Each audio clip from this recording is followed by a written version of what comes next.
It started like so many stories do, with a moment that should have been ordinary, but turned into a nightmare. A black woman, standing in front of her new home, holding the keys that symbolized years of hard work, sacrifice, and survival. She had just moved into the neighborhood, a quiet, wealthy suburb tucked into the edge of a city known for its polished image and unspoken divides. She wasn't loud. She wasn't causing trouble. She wasn't doing anything besides unlocking her own front door. But to the white neighbors watching from behind blinds and half-open garage doors, her very presence was the disturbance. The threat. And they did what they've always been conditioned to do when they see someone who looks like her in a place they've decided she doesn't belong. They called the police. The call came in vague, suspicious individual trying to break into a house. Within minutes, 2 patrol cars screeched up to the curb. Doors swung open, and before she could even turn around fully, they were yelling. One hand instinctively raised to show her keys, the other to shield her eyes from the sun, but it didn't matter. To them, she wasn't a homeowner. She was a suspect. She was black. She was standing in front of a house that couldn't possibly be hers. The shouting escalated. Demands barked without explanation. She tried to speak, to explain. But logic has no place in the chaos of racial profiling. She was shoved against the wall. Her bags hit the ground. Her wrists were twisted. Metal bit into her skin. The cuffs closed like a verdict. "What are you doing? This is my house. I live here." "Sure you do," one of them snapped, yanking her arms tighter. "Tell it to the judge." She screamed in protest, humiliated and surrounded by neighbors who peeked out but didn't intervene. A crowd began to form. Cell phones were pulled out, but no one stepped forward to say, "She's right." Her name wasn't asked. Her ID wasn't checked. Her keys, still dangling in the door, were ignored. It wasn't an arrest. It was an execution of power built on centuries of assumption. But as she was shoved into the back of the patrol car, her jacket shifted. Something fell from her inner pocket onto the seat. A leather badge case. One of the officers picked it up. "What the hell is this?" He opened it, and the color drained from his face. Silence swept over the scene like a vacuum. Inside that case was a golden badge stamped with 3 letters that shattered the illusion of superiority they had clung to, FBI. They froze. They looked at each other. The energy flipped in a second from aggression to horror. She stared at them through the divider glass, bruised and bleeding, her eyes steady and unreadable. "I tried to tell you," she said, low and cold. But the damage had been done. The video had already started to spread. The neighbors had already begun whispering. The bystanders had already begun recording. The badge wasn't a rescue. It was a detonator. The moment it was revealed, the lie of the situation exploded. They knew they had messed up, but they didn't know how bad. Because what they didn't realize, is that this woman wasn't just an FBI agent. She was part of a special task force investigating corruption and abuse in local police departments across the state. And this precinct, this exact one, was already on her radar. What began as humiliation turned into evidence. What began as violence turned into leverage. What they thought would be a cover-up turned into the beginning of their own unraveling. And the worst part? The one person who could have saved their careers, was the same one they just brutalized on camera. The chief of police rushed in later that evening to try to smooth things over. He thought a closed-door apology, a handshake, maybe even a bonus would be enough. But he didn't know what she had already put in motion. She had sent the footage. She had made the calls. She had filed the reports. By the time the sun rose the next morning, the story was national. The FBI had opened a formal investigation. And suddenly, the same man who led cover-ups for years, found himself in handcuffs. But how deep did the corruption go? How many more were involved? And how did she get the last word, not just for herself, but for every voice that had been silenced before her. What happens when justice wears a badge too? Stay with us. The truth is just getting started. Before we start this story, we want to speak directly to every black viewer watching this video. At Plow of Twist, we stand firmly against all forms of racism, injustice, and abuse of power. We believe in justice, equality, and truth, and we use storytelling as a powerful tool to reflect, expose, and inspire. This story is for you. We see you. We hear you. And your life matters. Now, get ready for a powerful journey. And if you believe stories can change minds, hit that subscribe button and help us reach more people. Enjoy the story. Her name was Amina Caldwell. 32 years old, born and raised in Jackson, Mississippi, but she'd carved her path far away from the heat and silence of the South. The kind of woman who didn't just walk into a room, she arrived with purpose. Her presence was deliberate. Her voice was steady, never rushed. Her gaze had weight. The kind of gaze that had been shaped by years of needing to be twice as good, twice as prepared, twice as cautious. Amina had survived every system designed to shut her out and had earned a seat at one of the highest tables of justice in the country, special agent of the FBI, attached to a quiet but high-impact unit focused on rooting out corruption within law enforcement. But you wouldn't know that just by looking at her. That was part of the design. She moved like someone who knew how to listen first. Her success wasn't built on grandstanding, it was built on paying attention. To tones. To hesitations. To what people didn't say. Her mother, who worked 2 jobs for most of Amina's childhood, used to say, people who talk too loud usually don't hear trouble coming. Amina learned to hear it. She learned to feel it in the air before it landed. That instinct had saved her life more than once. After 10 years of service, hundreds of interviews, and more than a dozen successful internal investigations that never made the news but ended careers quietly, Amina had been offered a promotion that came with a quiet transfer to the city of Fairview Heights, Illinois. A smaller metro with a clean public image, rapidly developing tech districts, and a police department that hadn't had a formal misconduct case in years. On paper, it was a model city. Behind closed doors, however, a pattern of sealed complaints, internal settlements, and mysteriously reassigned officers had begun to build a quiet trail.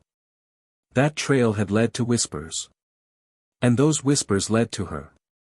She didn't wear her badge in plain sight. She didn't drive government cars or carry visible weapons unless absolutely necessary. When she moved into her new neighborhood in Fairview Heights, she arrived alone, in a rented sedan, wearing jeans and a hoodie. The house she bought was modest by the neighborhood standards, a 2-story colonial with a white fence and neatly trimmed lawn, surrounded by mostly older white families who had lived there for decades. Her moving truck had arrived early, and Amina had spent the entire morning unpacking alone, moving boxes one at a time, no assistance, no help. That wasn't stubbornness, it was habit. Every accomplishment, every move, had been hers and hers alone. The neighbors noticed her.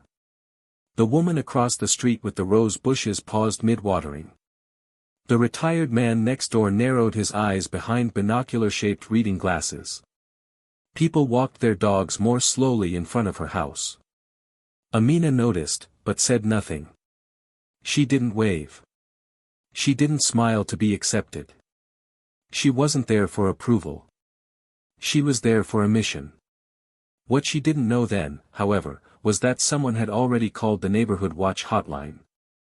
The reason was vague: new person unloading stuff, might be squatting. No one knocked. No one introduced themselves. But someone watched long enough to feel uncomfortable, and in neighborhoods like this, discomfort is often treated as danger.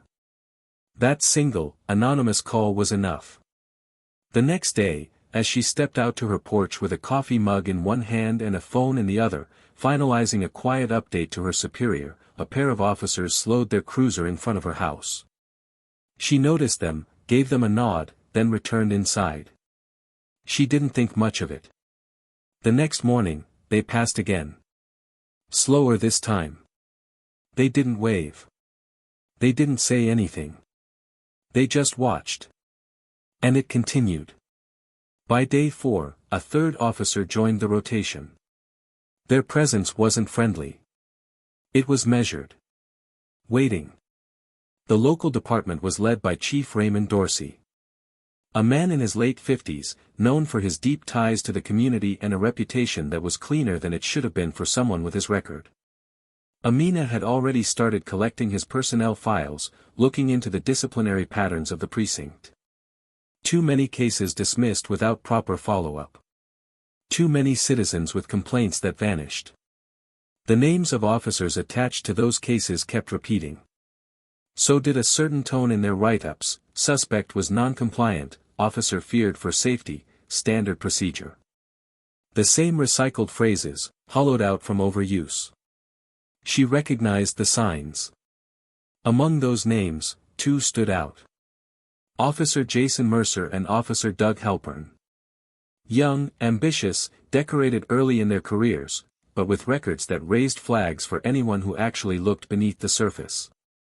Excessive force allegations, quietly sealed settlements, and a particularly disturbing pattern: all of their civilian complaints came from Black or Latino citizens. None of those complaints ever made it past internal review.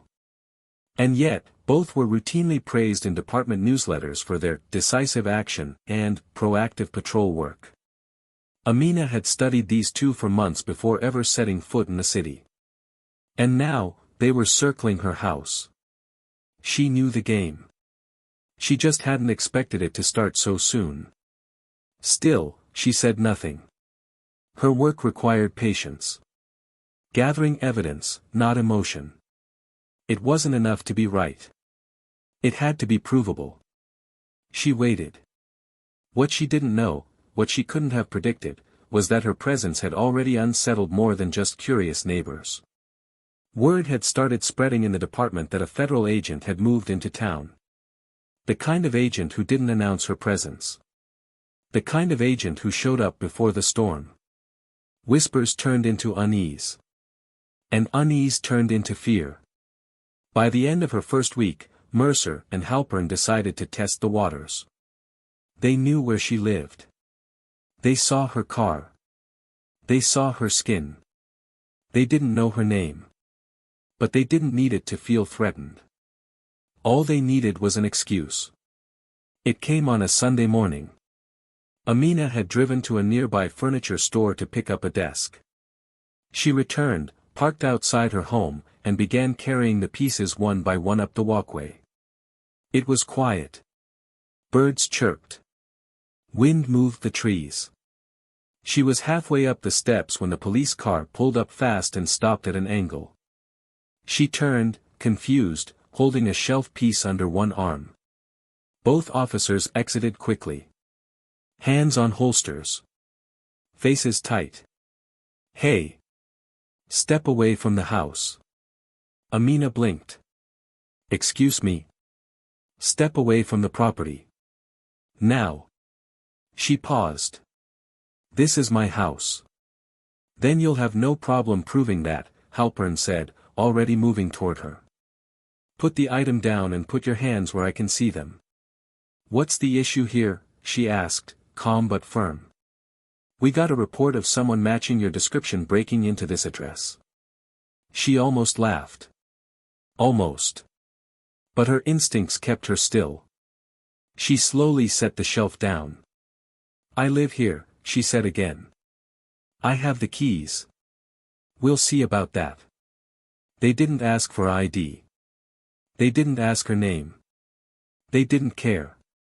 They saw a black woman standing in front of a house she'd just moved into and decided that was enough. One of them reached for her arm. She pulled back, instinctively. And that's all it took. Resisting. She was slammed against the railing.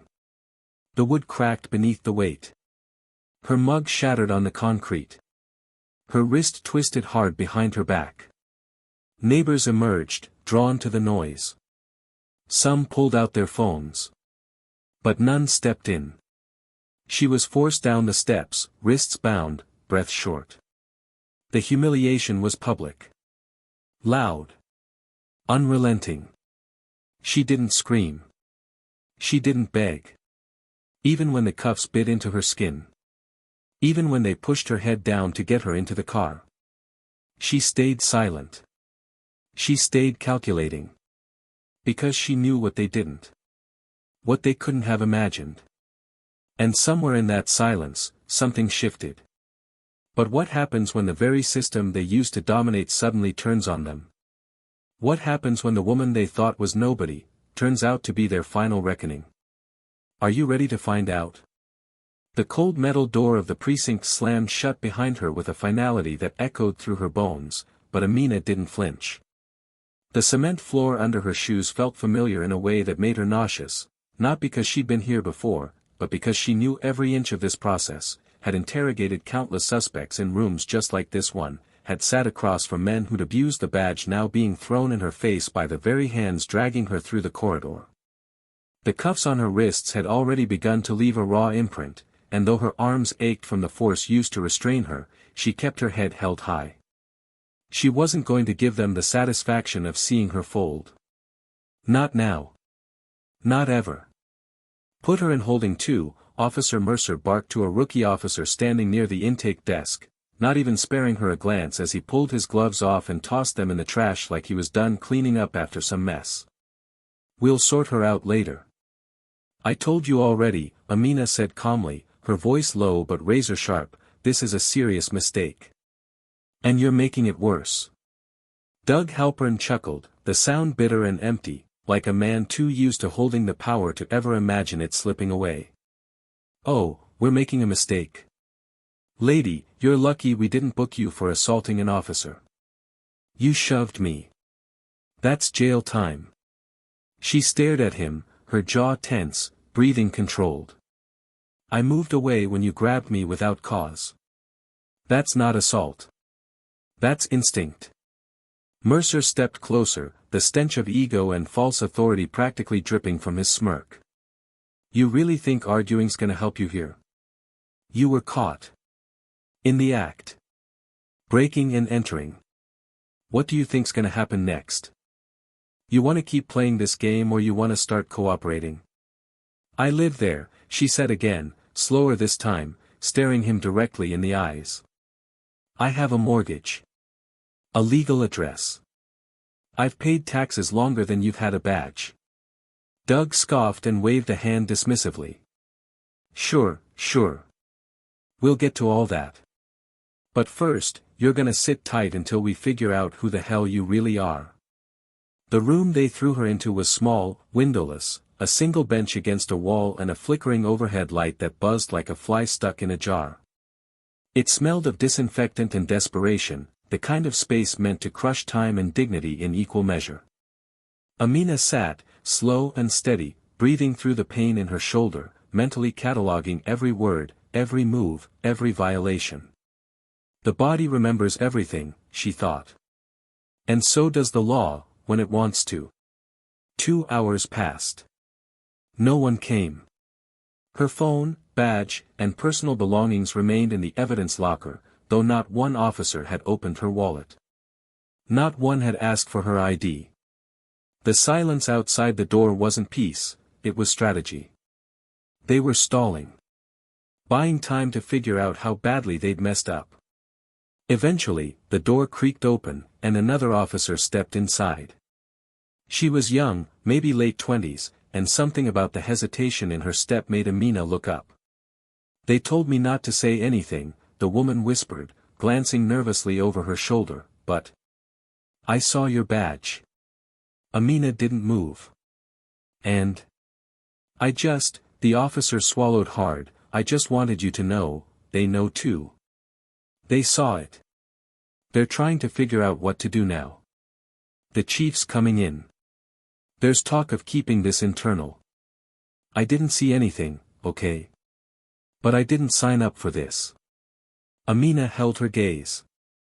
Then don't let it define you. The door closed again, and with it, the silence returned. But the seed had been planted. Someone had broken. Not much, but enough. Enough to confirm what she already suspected. They were trying to cover it up. They were afraid. And when people like them got afraid, they got sloppy. That was her advantage. Fear always exposed the cracks in the system. Meanwhile, across town, Chief Raymond Dorsey was in a back office, staring at the preliminary report that Mercer had rushed through with half a dozen convenient omissions. He could feel the heat under his collar as he reached the last page and found nothing, no ID match, no confirmation, no signature. Just vague accusations and a single line of evidence: suspect refused to comply, resisted arrest. He leaned back in his chair, exhaling slowly. "Jesus Christ," he muttered. The door opened behind him. Mercer stepped in, puffed up and defensive before a word had been said. "We didn't know who she was," Mercer said immediately, as if that would make everything disappear. "She didn't say anything. She acted sketchy." Stop," Dorsey snapped, standing up. "Do you have any idea what you've done?" Doug followed in behind him. "She's just trying to play the race card, Ray. We've seen this game before." The chief spun around. "That woman has a federal badge with clearance above yours and mine combined. You put your hands on her. On camera. You arrested a goddamn federal agent in front of her own house, and now you're standing here acting like it's some PR hiccup." Mercer's face flushed red. "So what do we do? Release her? Say sorry and hope she doesn't talk?" "She's not just any agent," the chief said, holding up a printed dossier that had just come through from a secure line. "She's part of the Internal Oversight Task Force. Which means she's not just here randomly. She's here for us." Doug's mouth opened, then closed. The weight of that sentence hitting both men like a slap. "She's been investigating us this whole time?" Mercer asked, finally sounding less sure of himself. "Not anymore," the chief replied, turning toward the window. "Now she has all the evidence she needs." Back in the holding room, Amina leaned forward, eyes locked on the blank wall in front of her. She wasn't thinking about revenge. She was thinking about procedure. She was thinking about timelines. She was thinking about how long it would take to get a formal misconduct review filed, how to coordinate with her supervisor, what exact language she'd use in her statement to make sure this didn't just end in suspension, it needed to end in convictions. Her wrists still throbbed. Her jaw ached. But something inside her was already rebuilding. This was no longer just an assignment.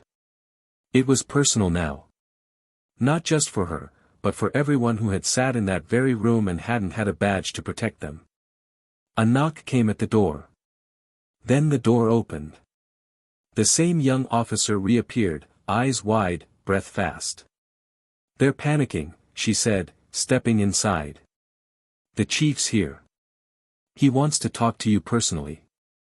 Something's going down." Amina stood. "Let him come." But even as she spoke the words, something deep in her chest shifted. She could feel it, like thunder just beyond the mountains. This wasn't over. This was just the build-up. And if they thought they could contain what was about to unfold, they were in for a rude awakening. Because what happens next is something none of them will ever forget. Chief Raymond Dorsey stood frozen in the dim hallway outside the interview room, eyes fixed on the folder in his hands, the paper trembling slightly between his fingers. Inside the room, Amina sat at the small metal table, uncuffed now, shoulders back, the dried trace of blood still faintly visible near her temple. She hadn't asked for water. Hadn't raised her voice. She had only waited. And the way she waited, silent, composed, watching, was beginning to break him more than if she had screamed. The truth was crawling up the walls of the department like a wildfire, and every breath he took felt like inhaling smoke. The mistakes were already made. His officers had crossed a line they didn't know existed, and now there was no version of reality where things could be undone quietly.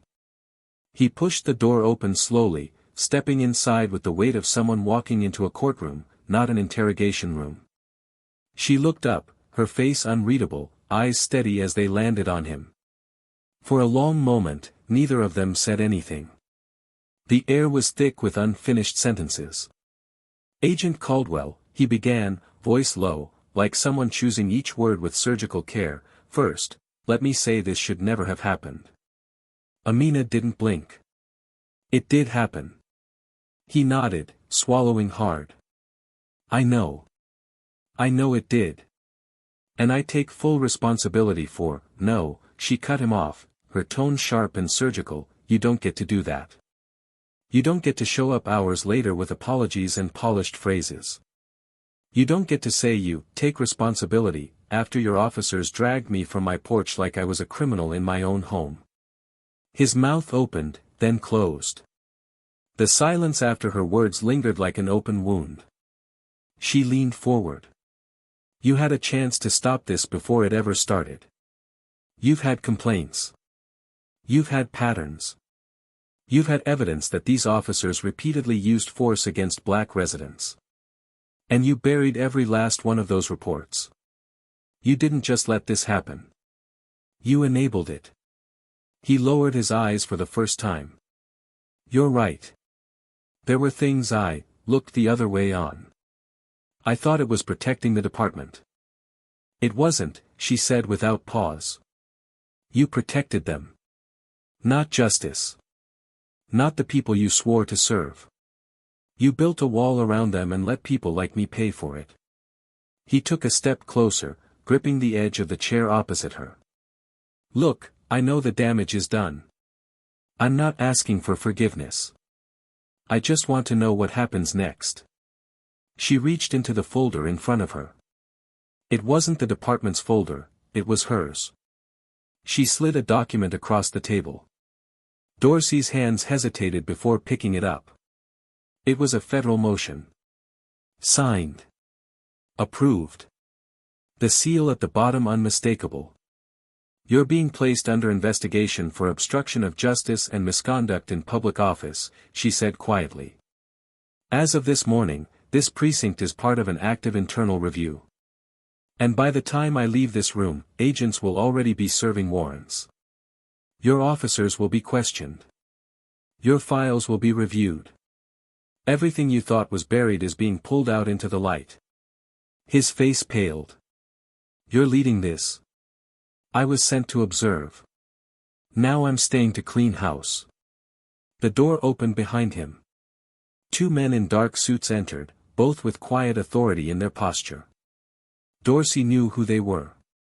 He'd seen their kind before. Not local. Not small time. He turned toward Amina with desperation brewing in his voice. "Please, you can't let this destroy everything.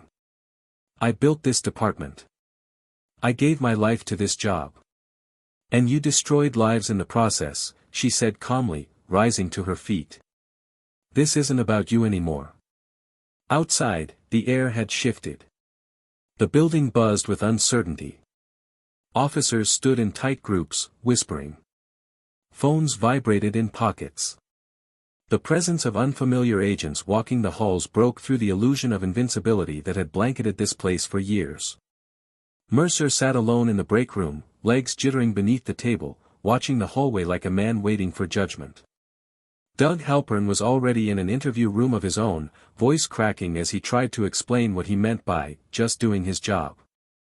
Amina stepped into the main hallway, her stride slow and precise. The agents followed behind her, fanning out to start the process of seizure and review. She didn't look at Mercer as she passed, but he saw her. Their eyes locked for a split second, and he stood quickly, trying to find some last thread of control. "Agent Caldwell," he said, voice forced into a tone of mock politeness, "can we talk?" She stopped. Not for him. But for the moment. "You had your chance to talk," she replied. "You chose to arrest me instead." "I didn't know who you were," he said, desperation creeping in. "It wasn't personal." "But it was," she said, stepping closer. "Every time you targeted someone who didn't look like you. Every time you ignored a complaint. Every time you smiled while someone else suffered. You thought you were untouchable. And now? He swallowed, his words caught in his throat. You're going to learn what accountability feels like. She kept walking. Past the desks. Past the stairs. Past the stares of officers who weren't sure whether to salute her or fear her. She moved through the station like the storm she was, calm but relentless. When she stepped outside, the sunlight hit her like a signal flare. Across the street, reporters had started to gather. News had spread fast. The department's secrets weren't secrets anymore. And soon, the entire city would know what had been hiding behind the badge. A black SUV waited at the curb.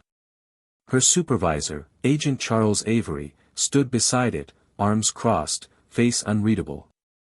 He gave her a nod as she approached. You handled that well, he said quietly as she climbed in. I didn't come here to handle, she answered, settling into the seat. I came here to end it. As the vehicle pulled away from the curb, the building behind her started to shrink in the rearview. But she knew this wasn't over. Investigations would take months. Trials would take longer. And the road to real change would be longer still. But for the first time in a long time, the silence had been broken. And the people who once thought they were above the law were finally facing the truth they had tried so hard to bury. What comes next will change everything. The silence inside the FBI vehicle was deep and pulsing, like the eye of a storm. Amina stared out the window as the precinct faded into the distance, but her mind was anything but still. Her chest was tight with adrenaline, exhaustion, fury, and something else she couldn't quite name, a sense of fulfillment laced with an ache that wouldn't let go. Charles Avery sat beside her, silent for most of the ride, but his eyes had been on her since the moment she stepped into the car. He knew her well enough to recognize what silence meant. It wasn't peace. It was processing. It was the calm that came not after justice, but after exposure. Justice still had a long road to walk. You didn't flinch, he said finally, his voice low and even, like a quiet river running deep. Not once. Not when they cuffed you. Not when the chief tried to spin it. You sat in that room like you'd been planning this moment for years. Amina turned her gaze from the window, meeting his eyes. I didn't plan it, she said, her voice hoarse with exhaustion. But I was ready for it. He nodded, giving her space to breathe through the weight of what had just happened. She looked away again, the reflection of the city in the glass now blurred by the sun dipping lower behind buildings. Her fingers twitched in her lap, still sore from the metal cuffs, the pressure now phantom but present. They thought they could humiliate me, she continued, slower this time, every word drawn from a place deep inside. Strip me down. Make me feel small. And it worked, for a moment. When they had me on the ground, I wasn't an agent. I wasn't educated. I wasn't someone with rank. I was just a black woman on a porch she didn't deserve. I could feel it in how they looked at me, like I was less than human. Like I was disposable. Charles swallowed hard. They didn't know who you were. That's not the point, she snapped suddenly, then caught herself and softened. That's exactly the problem, Charles. It shouldn't matter who I am. It shouldn't take a badge for my life to matter. It shouldn't take federal clearance for someone to believe I belong in my own house. The silence after her words was thick. Heavy with truth. He nodded slowly, processing it with the gravity it deserved. Do you regret it? He asked quietly. Taking this assignment. Coming here. Letting it get personal. Amina exhaled. Long and slow. It was always personal. Every file I reviewed. Every complaint they buried. Every voice they silenced. It's personal for every black man and woman who walks into a room and immediately has to prove they deserve to be there. I didn't want it to be about me. But they made it about me. And now? She turned to him again, her eyes sharper than before. Now I'm going to make sure they feel the weight of everything they've tried to erase. By the time they reached the temporary federal office downtown, the sun had dipped completely, casting long shadows through the tall glass windows of the high-rise. Inside, agents were already moving with quiet urgency, organizing files, logging digital entries, connecting data from the precinct raid. Screens glowed with names, badge numbers, case histories. Amina stepped into the room and the noise dimmed slightly. People made room for her. Not out of fear, but out of respect. She was the reason they were here. She headed straight to the secure briefing room, where the core team was waiting. Charles followed behind her. On the wall was a massive screen with a flowchart already building itself: officers, internal affairs logs, payout trails, silence agreements. Dorsey's name sat at the center.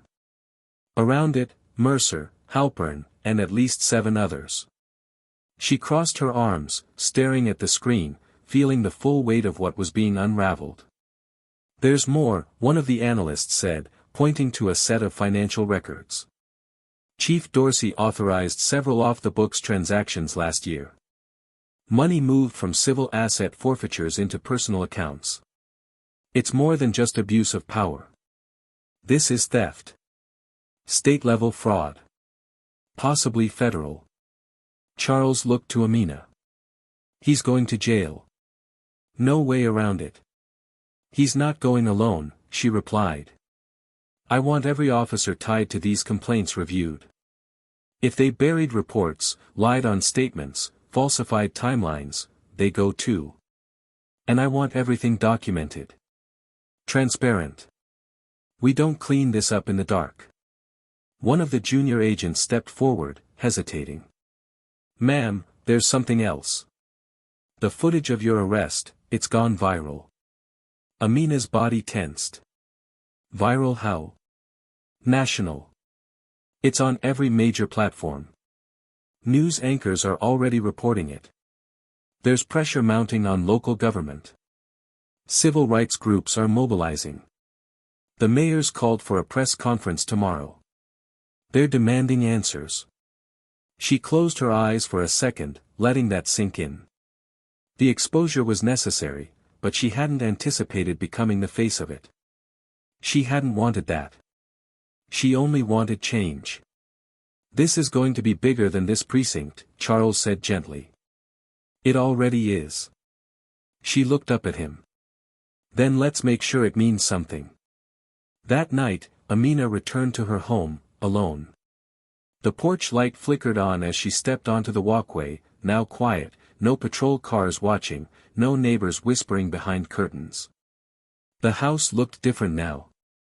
Not because of what had happened on its steps, but because of what it had come to represent. A turning point. A battlefield. A symbol. She stood for a moment, staring at the spot where they had forced her down, her skin still carrying the echo of the concrete. She turned the key. Walked inside. Closed the door behind her. The silence inside was thick, but this time, it wasn't empty. It was powerful. She made tea with shaky hands, sat on the couch, and pulled out her notebook, the one she always carried but rarely showed. She opened it to a blank page and wrote the date. Then she began to write what she remembered, not as an agent filing a report, but as a woman refusing to let the pain fade into history. The next morning, the press conference drew a crowd larger than anyone expected. Reporters filled the steps of City Hall, cameras buzzing, microphones ready. The mayor stood at the podium, flanked by legal representatives and department officials, her expression tense and scripted. "We are aware of the events involving Special Agent Amina Caldwell," she began. "Let me be clear, what happened was unacceptable. An internal review is underway, and those responsible will be held accountable." But Amina wasn't there. She didn't need the spotlight. She stood in the back of the crowd, sunglasses low, arms folded, watching. She watched the people gather. She watched the stories begin to surface, other residents stepping forward, sharing their experiences, connecting their pain to hers. It was working. The silence was cracking. Her phone buzzed. A text from Charles. One word, ready. She turned and walked away, the noise of the press fading behind her, replaced by a steady rhythm in her chest. There was still more to do. More stories to uncover. More lies to unravel. But something had shifted. And she could feel it in the ground. What began as an arrest, had become a reckoning. And it was only just beginning. The morning after the press conference, Fairview Heights woke up to a different reality. For the first time in its polished, tightly controlled history, the city could no longer hide behind the comfort of its clean image. Headlines filled the airwaves with phrases like, "Federal agent wrongfully arrested," "FBI opens internal investigation into local PD," and "Systemic racism exposed in model town." The mayor's attempt at damage control had only scratched the surface. Citizens began showing up at City Hall with signs, others gathered outside the precinct with chants that refused to fade into the background. People who had lived in silence for years, those who had once filed complaints that went nowhere, began to speak. Stories started to overlap, names repeated, and patterns that once sat buried in forgotten paperwork were now in full public view. But as the city leaned into outrage, Amina found herself wrestling with something much heavier than public approval or vindication. She had cracked the system open, yes, but now she was staring into the depth of what had always been there, and realizing the damage went even deeper than she thought. Inside the temporary federal task office, the investigation had moved into its next phase. Dozens of officers had been placed on administrative leave. Digital records were seized and being reviewed in real time. Surveillance logs, email trails, training videos, and internal memos were now feeding into a database designed to track misconduct and build prosecutable cases. Amina stood over a table covered in files, her hands steady but her chest tense. She had spent years pursuing truth, chasing justice through systems that preferred to protect themselves rather than hold their own accountable. But what she was confronting now wasn't just a department problem, it was a culture. A learned behavior that had been passed down like legacy, defended like tradition, and weaponized like authority. She wasn't just documenting abuse anymore. She was witnessing the anatomy of systemic decay. Charles entered the room without speaking, dropping a sealed envelope on the table beside her.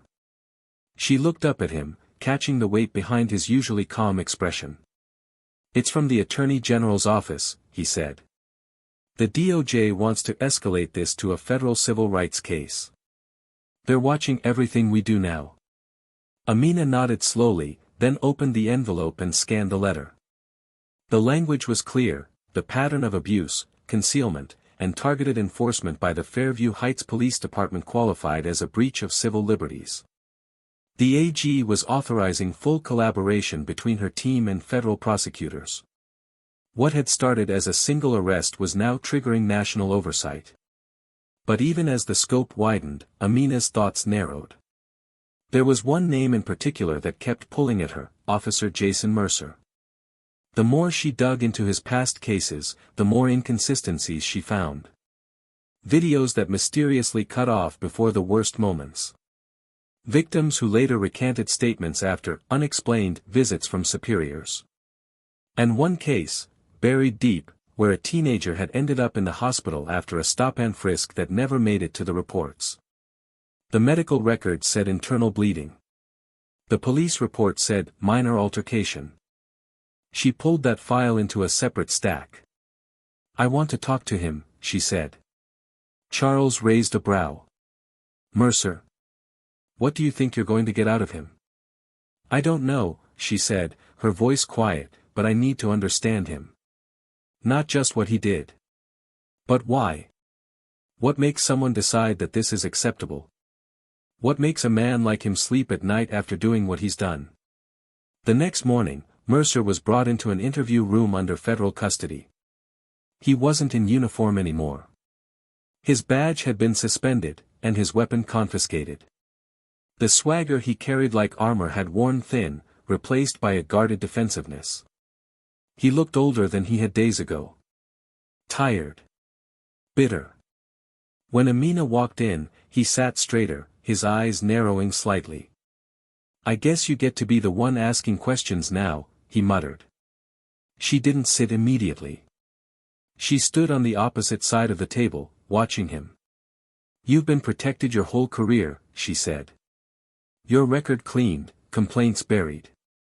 You walked through this department like you owned it.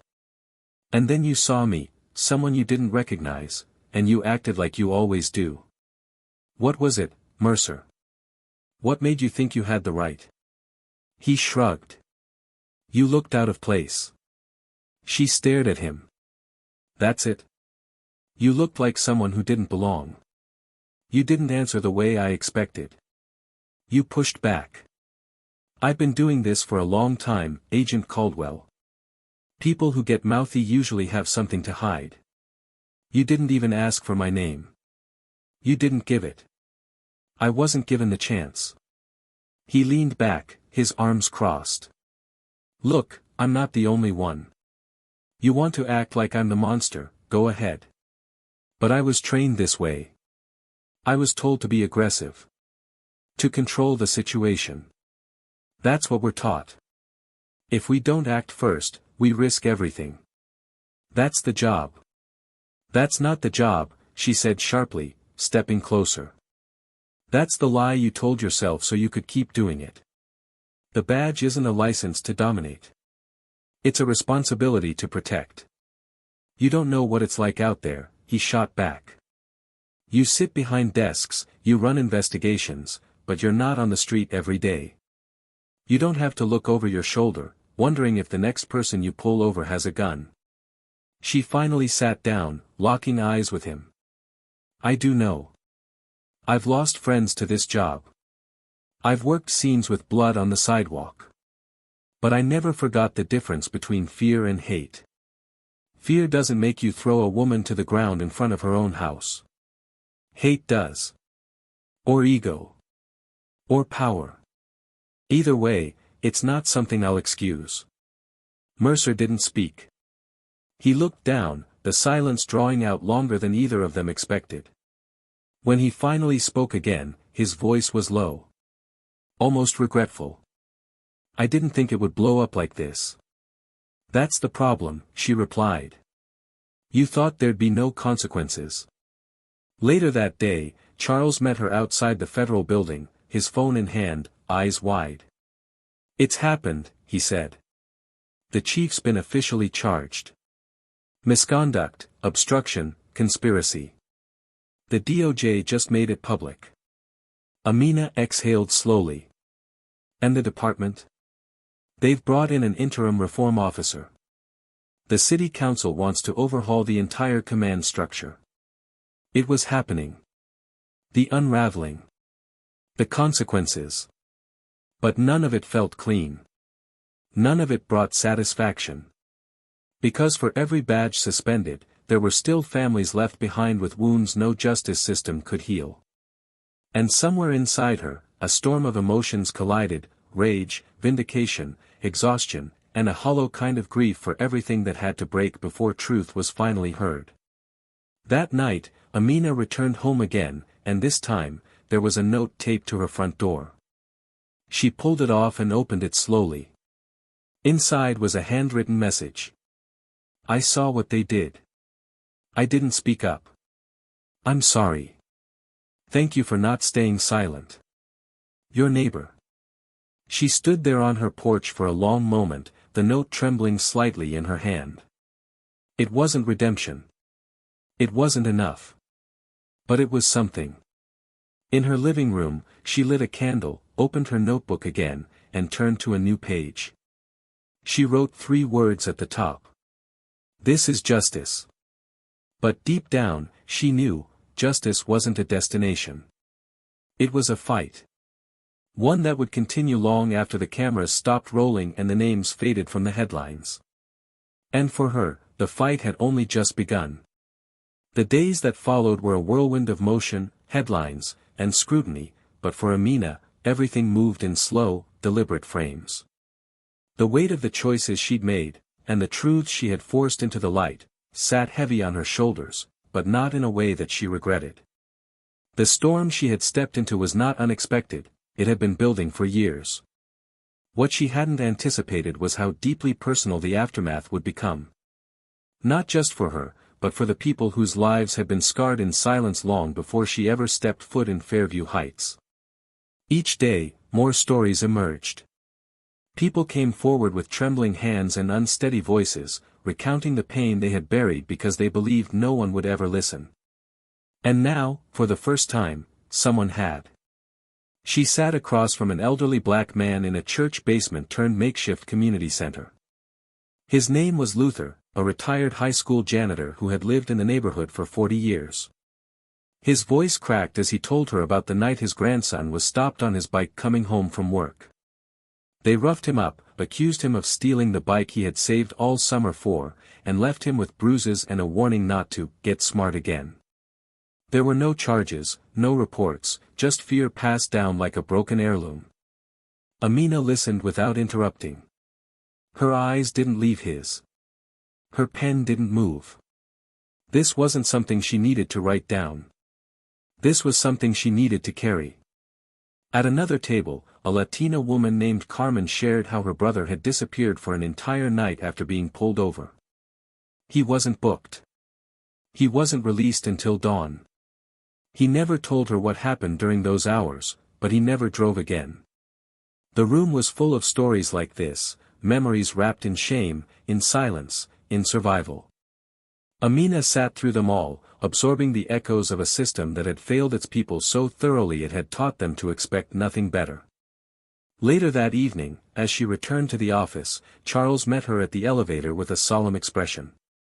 His phone was in his hand again, and the screen glowed with urgency. "We need to talk," he said quietly, leading her into a side conference room. Once inside, he closed the door and handed her the phone. A leak just dropped. Internal video footage from the precinct. "It's bad." She pressed play. The grainy footage filled the screen. It showed officers in the break room, Mercer, Halpern, and 2 others. They weren't aware of the recording. They laughed, tossed jokes back and forth, mocked the people they had arrested. The conversation turned to her. Amina. The jokes sharpened. One called her a diversity hire with a badge. Another asked if they could get her deported, then burst into laughter. It wasn't just offensive. It was pure, corrosive disdain. It was everything she knew about them, but seeing it, hearing it, added another layer of violation. She didn't flinch. She handed the phone back. "That's the final nail," Charles said. "Public opinion is going to turn from outrage to fury. They'll demand more than suspensions." She looked out the window, watching the lights of the city flicker in the distance. "They should. But there's more," he added, voice cautious. "The DA wants to offer plea deals to a few of the officers. Cut deals for full confessions. They're hoping to save court time." Her eyes narrowed. "No. That's not enough. Amina, we need their testimonies. We need names, dates, pressure points. We can't prosecute without it." She turned to face him. "I don't want them to just confess. I want them to feel it. I want them to understand what they've done." He sighed, shoulders tight. "You're trying to make them feel shame. But they don't have it. Then we show them what accountability looks like." The next morning, Amina stood in front of a group of new recruits in the police academy. It was a visit she had requested, not mandated, because she believed if anything was going to change, it had to start with the future.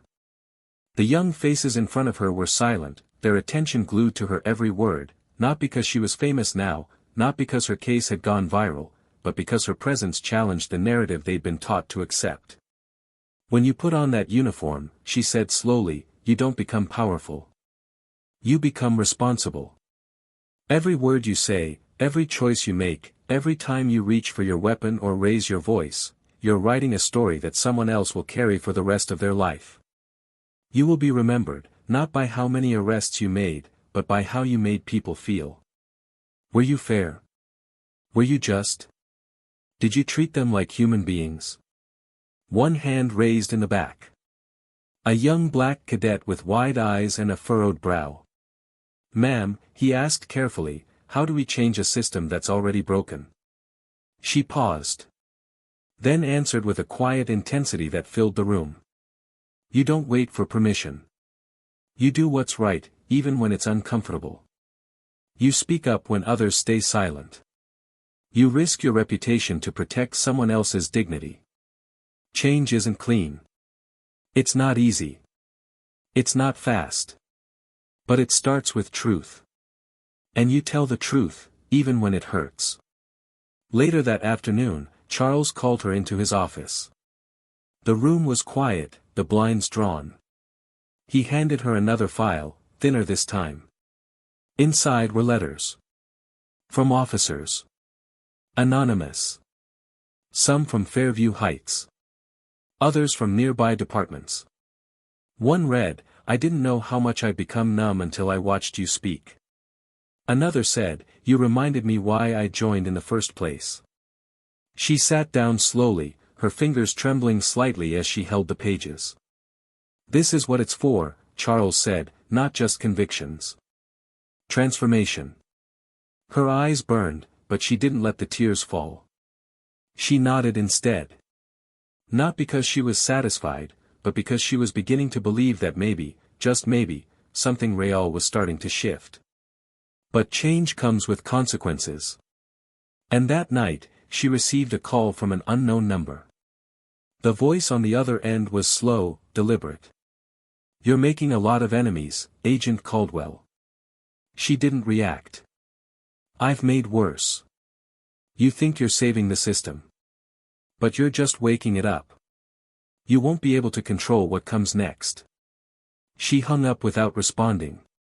She stood in the dark of her living room for a long time, staring at the quiet hum of the refrigerator, the steady blink of her router, the mundane stillness of home. But inside, she felt the storm begin again, not fear, not doubt, but purpose. Stronger than ever.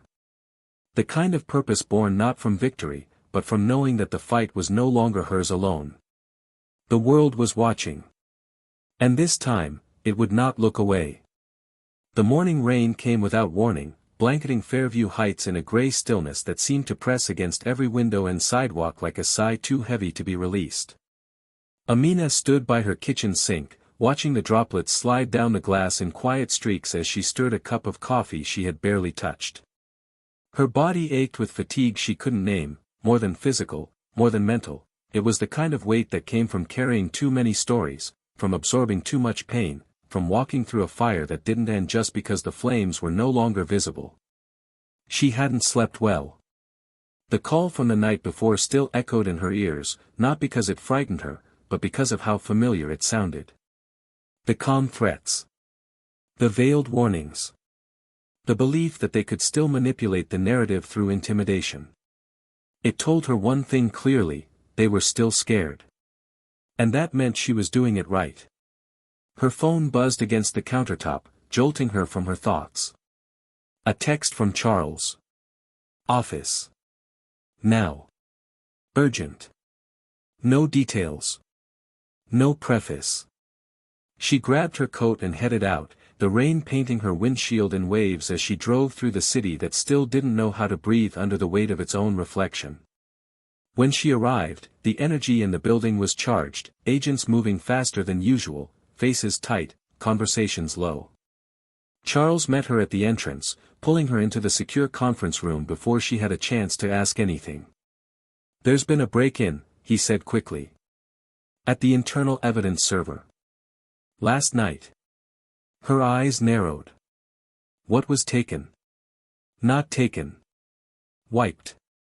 Someone accessed the internal system and deleted several files from the Fairview Heights case, video footage, complaint logs, officer transcripts."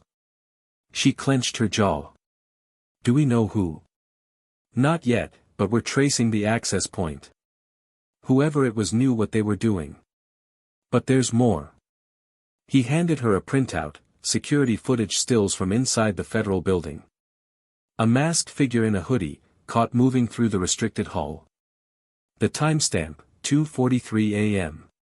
The section wiped, everything linked directly to Dorsey and Mercer's overlapping misconduct. Amina took a slow breath. They're trying to erase the truth. Charles nodded grimly. Which means we need to move faster. The DA wants to hold the preliminary hearing tomorrow. Public. Live streamed. They think transparency is the only way to hold the line before more damage is done. She paced the room, the images still burning in her hands. They're not just fighting for their names now. They're fighting for their survival. They know if this system breaks open, it won't stop here. We need you to testify, Charles said. Not just as an investigator. As a victim. Amina paused mid-step. Her body went still.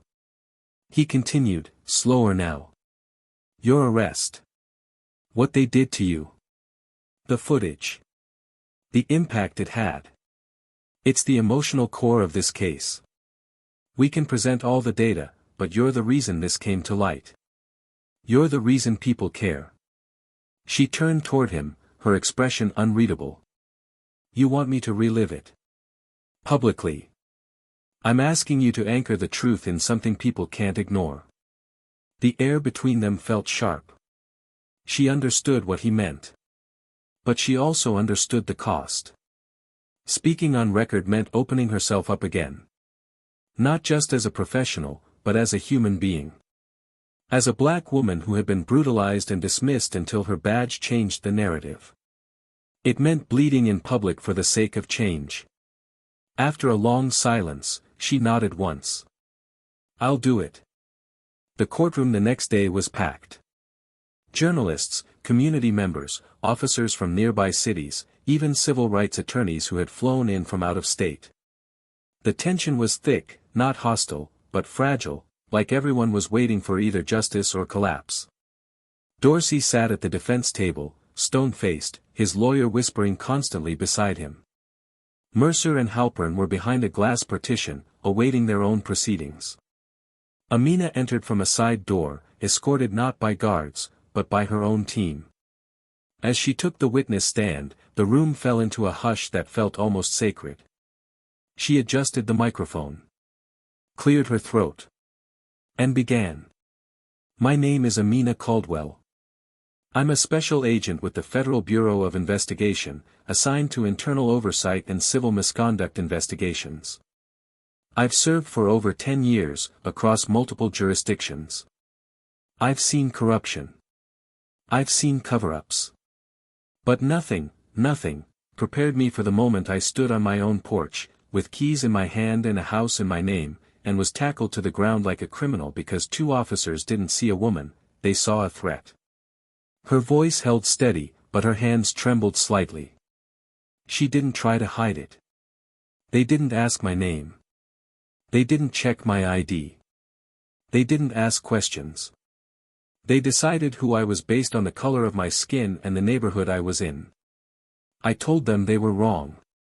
I told them to stop. They didn't listen. Because they weren't there to protect anyone. They were there to prove power. She continued, detailing what followed, each moment of violence, each word ignored, each humiliation endured. She spoke not just of herself, but of the pattern. The files. The erased complaints. The video that showed Mercer mocking victims. The silence of a department built on protecting its own at the cost of everyone else. When the prosecutor asked how it affected her, her voice dipped. It broke something in me, she admitted. Not my resolve. Not my purpose. But my faith. My faith that maybe, just maybe, wearing this badge could mean something more than survival. I had to earn my way into every room I've ever stepped into. And still, it wasn't enough. Because the truth is, for people like me, dignity is conditional. Justice is selective. And belonging is never guaranteed. When she stepped down, the silence that followed wasn't from lack of emotion. It was the sound of collective reckoning. No one clapped. No one cheered. But every eye in the room stayed on her as she walked back to her seat. Outside, the city was changing. Signs filled the courthouse steps. Local officials issued new statements. Reform proposals were drafted. But Amina knew that change on paper wasn't the same as change in culture. And that battle would be harder. Longer. That night, back at home, she sat on her porch for the first time since that day. The air was cool, the rain gone, replaced by a stillness that felt earned. She watched as a young boy rode by on his bike, waving shyly. A woman walking her dog nodded in quiet recognition. And across the street, the neighbor who once said nothing stepped onto her lawn and crossed toward Amina. "I just wanted to say. I'm sorry," the woman said, voice low. "For not saying anything when I should have. For assuming. For being silent." Amina didn't respond right away. She studied the woman, her hands clenched in apology, her eyes heavy with shame. Then she stood. "Don't stay silent now," she said. "Speak when it matters. Teach others. That's how we change this." The woman nodded, tears forming, and walked back slowly. Amina returned to her seat, the weight inside her shifting again, not disappearing, but evolving. Justice wasn't a moment. It was a movement. And it had finally begun. 6 months later, Fairview Heights looked like the same city from the outside: quiet streets, trimmed lawns, children riding bikes through suburban blocks, but beneath the surface, everything had changed. The courthouse doors that once felt like barriers now stood open to public hearings, and the police department's leadership had been completely dismantled, with several officers, including Mercer and Halpern, stripped of their badges and found guilty on multiple counts of civil rights violations. Their trial wasn't a media spectacle but a sobering reckoning, marked by testimonies not only from Amina, but from dozens of citizens who had long buried their pain under fear and shame. Mercer had tried to plead for leniency, insisting that he had only followed what was taught, but the court saw through it. Intent didn't erase consequence. He was sentenced to 7 years without parole, not just for abuse, but for knowingly contributing to a system that destroyed lives. Doug Halpern, shaken and visibly broken by the exposure, struck a deal with prosecutors. He cooperated fully, provided access to years of internal misconduct buried in encrypted drives, and named higher-ups who had orchestrated cover-ups. His cooperation reduced his sentence, but not his accountability. He would spend 5 years in federal prison, followed by community restitution under supervision. For the first time, the public could see a direct line between silence and complicity. And for those who once thought their badges made them untouchable, that illusion had shattered completely. Chief Raymond Dorsey's fall was the most dramatic. The evidence of financial fraud, witness intimidation, and obstruction sealed his fate. He was convicted and sentenced to 15 years in a federal facility. When he was led out of the courtroom in cuffs, Amina had watched from the back row, not with satisfaction, but with clarity. There was no gloating, no sense of personal vengeance. Just the solemn understanding that justice, when pursued with patience and truth, had a weight of its own. Dorsey didn't look at her as he passed. Maybe he couldn't. Maybe he knew that everything he built on lies had finally collapsed under the truth she refused to bury. But the most meaningful outcomes didn't come from the courtrooms. They came from the quiet shifts in people. The community, once divided by fear and silent tension, began to show signs of healing. A grassroots coalition of residents and activists launched a civilian oversight board for the police department, something that had been proposed for years but never realized. Training programs on racial bias, accountability, and de-escalation were made mandatory, not as PR but as law. And among the first to enroll was a new generation of cadets who had heard Amina speak and understood that the badge didn't make them heroes, it made them responsible. For Amina, the months that followed weren't about headlines. She turned down interviews, ignored offers from publishers and documentaries, and instead focused on rebuilding her own sense of peace.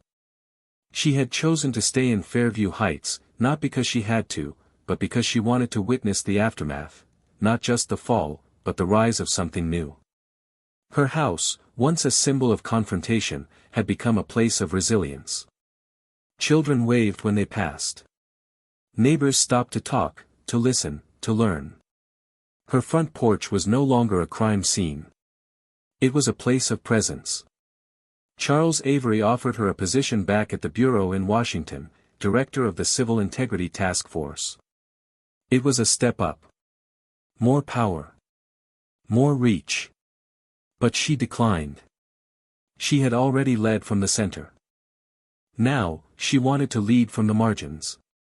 Instead, she founded an independent investigative institute, Justice Ground, a non-profit that trains civilians and aspiring lawyers to investigate public office corruption, with a special focus on law enforcement abuse. Within its first quarter, the program received over 500 applications. Amina was no longer just an agent of change within the system. She had become the system's most necessary mirror. One evening, as she wrapped up a meeting at the new Justice Ground office, a young girl knocked on her door. She couldn't have been more than 13, her backpack still on, cheeks flushed with nervous energy. "Are you Agent Caldwell?" she asked, breathless. Amina smiled. "Just Amina." The girl stepped forward, holding out a school essay. "I wrote about you. For my history class. My teacher said I had to pick a hero." Amina took the paper slowly, her throat tightening. She read the title, handwritten in large bold letters, "The Woman Who Fought Back." She looked down at the girl, her voice soft but steady. "Thank you. That means more than you know." The girl hesitated. "When I grow up, I want to do what you do." Amina knelt slightly, her eyes level with hers. "Then don't wait until you grow up.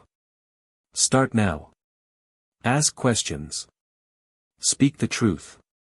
And never let anyone tell you your voice doesn't matter." The girl nodded fiercely, turned, and ran back down the hall. Amina stood there for a moment, alone again, but this time, the weight she carried felt lighter, not because the burden had disappeared, but because she wasn't carrying it alone anymore. "Now it's your turn. You've followed this story. You've witnessed injustice, resilience, and the cost of silence. So ask yourself, what would you have done? If you saw someone being wrongfully treated, would you stay silent? Would you look away? Or would you speak?" This story isn't just about a badge. It's not just about one woman or one town. It's about a choice that every one of us faces when we're standing at the edge of comfort and conscience. We invite you to reflect. What does justice mean to you? And more importantly, what are you willing to do to make it real? Let us know your thoughts in the comments. We want to hear your voice, your story, your reaction. And if this story moved you, if it opened your eyes or gave you something to hold on to, don't forget to subscribe to Tales of Twist for more powerful stories that challenge, inspire, and transform. Because stories can change the world. And sometimes, the twist is just the beginning.